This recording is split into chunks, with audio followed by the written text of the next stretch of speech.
I'm Olivia Peck, and today I want to talk to you about vocal control. This is something that comes up a lot with all sorts of students of mine of all ages. They just really want to know how they can control their sound, and that is a very normal thing for people to question, especially since you feel like you should be able to control it. I mean, it's your voice, it's your body. It's not quite so easy. You still have to train your muscles and your body to sing. And it's not something that's second nature because we don't sing all the time. We talk all the time maybe, but we don't sing all the time. And they're two different things. The reason why people should learn vocal control to a certain extent is because it'll give you confidence.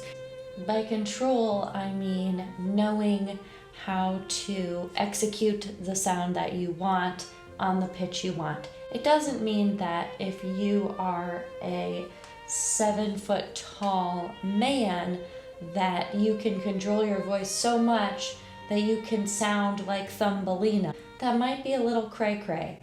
I'm not saying it's not possible, but working with what you have, the gift that you have, and making it sound as crisp and glorious as you can. That's what I mean by control. Controlling your sound in that part of your range or with the style of song it is, that kind of level of control. It's not micromanaging the sound, but having some sort of control over your sound. And of course there's a limit to what that means. So when we talk about control, it's oftentimes tied to your breath control. So your breath is the most important part of singing, and if you're really engaged with your breath, staying on your voice and on your breath, then that's a level of control that you have, being able to contract your muscles down here and keep them engaged until you reach the end of the phrase. Learning breath control is essentially learning vocal control. Your breath controls how fast your vocal folds are vibrating. So that's why learning different breath exercises for singing is super beneficial. Doing warm-ups like lip trills is one I recommend to everyone. Even just learning how to do a lip trill in general is going to teach you a basic sense of breath control and can take you even far beyond basic breath control, because it's not easy to lip trill, and if you really commit to doing boring lip trills all the time, you might be surprised at the level in which you're able to manipulate your sound. It frees up all these muscles so that the only thing you're focusing on is your breath. And it's not about how much breath you're using necessarily, but how you use your breath throughout your range. So if you're down here, what are you doing with your breath? How much are you pushing from your abdominal muscles? And how fast is that air traveling through you, through your relaxed tube you've got going on here? And then we get into this middle range. What did you have to do to make sure that note was spinning nicely and evenly in the vibrato? Or up here. What did you have to do to get that sound out? So going through your range and noticing what your breath has to do to get the sound out. Now, there are two things at play here, not just your breath when you're talking about vocal control. You're also talking about placement. Placement is something that makes people sound different depending on their placement. So it can make people sound like this. Oh yeah, oh yeah, oh yeah, oh yeah, oh yeah.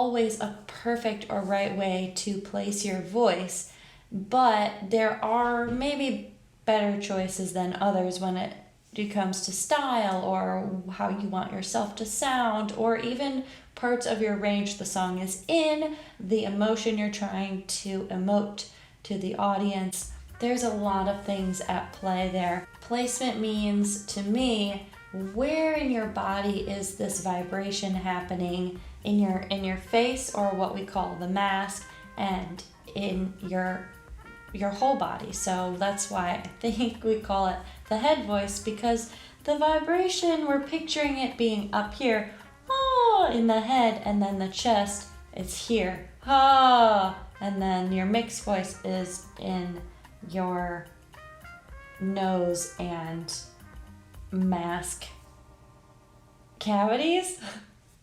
Now I'm making up words, but it's the understanding that's important. Traveling from low to high. Oh.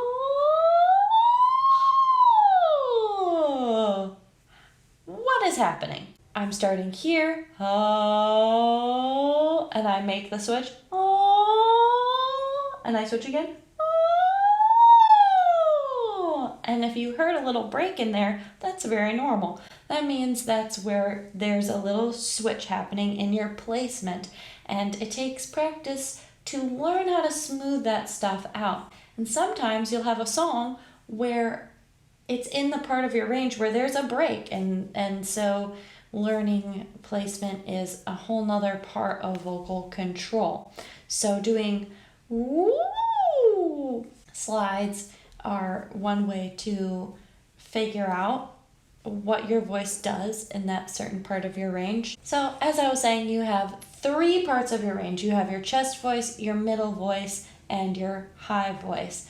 Your high voice, also called falsetto, your middle range, also called your mixed voice. A lot of the time you can just call it that, and your chest voice, or your belt, is another term. Exercises for your low voice would be saying words like ha, hey, oh, and feeling the vibration in your chest and making sure it sounds unrestricted, it sounds free, it sounds a little bit airy. A good exercise for your middle range is doing really nasally stuff because it helps you get through that break that you have. We call it the passaggio between your low and your middle range, or even your upper range. It's a wonky place for a lot of people because they're not sure if they want to sing in their chest voice or their head voice or their mixed voice. And so if you struggle with that, a very good exercise for you is doing neary, neary, neary, neary, near, and doing things really nasally, really nasally. Sing the song in a nasal tone if it's right in your middle range, and it'll help you fine tune a little bit and find the placement for your voice, perhaps. For your higher range, it's all about relaxing and using your abdominals to drop the jaw and sing oh, is what one of my voice teachers said. Just know that there's no way to sing in your high range without letting go of your chest voice. I was just talking about this with someone, but song mapping is a really great thing. Just like when you pick up a book to read, Dear Diary. If you have a general understanding of the notes, just where that pitch is. I'm looking right here. I know this song starts on a B flat, and I know it sounds like this. Okay, I know that's a pretty low part of my range. This song starts in a low part of my range. Going through the song and going, okay, I just got this song, and I'm looking at it, and I notice that it's pretty much in my low to middle range the entire song. It doesn't even really get into my high voice. And so that makes me think about how my breath is going to be working, where my placement is, and I already know the challenges I'm going to have. And I already know I'm going to have to tell myself not to push so much and to relax more, and just certain things that I always tell myself when I'm stuck in my middle range and I'm running into issues. But everybody's voice is different, and this is the kind of thing that gets really tedious and very specific to each person because everyone has a different voice, and there's all sorts of other things to work on, like your tongue and your jaw tension and other tension you have in your body. And it really would benefit you to get a second opinion, even if that second opinion right now is you listening to a recording of yourself and going, this particular part is challenging for me and I don't know why. Ask yourself, is it the range? Is it the vowel? Is it the word? What is it? And working on those small steps instead of going, the song is terrible because of just one part that's really giving you trouble. A teacher can really help you and tell you what exactly you should be focusing on and what can expedite. A teacher can help you accelerate that process. That's what I'll say about that.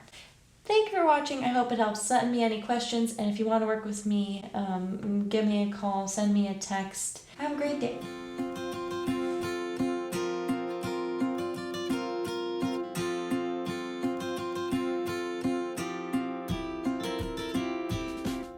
You can also check me out on my new podcast, Help, I'm Creative. It's really fun. It's for any type of creative, and I talk about the trials and tribulations of being a voice teacher and actress, and talk to other actors and singers and dancers and makers and all sorts of things. And it's fun, and I hope you'll join us. We're on Spotify, Breaker, and Radio Public. So check us out.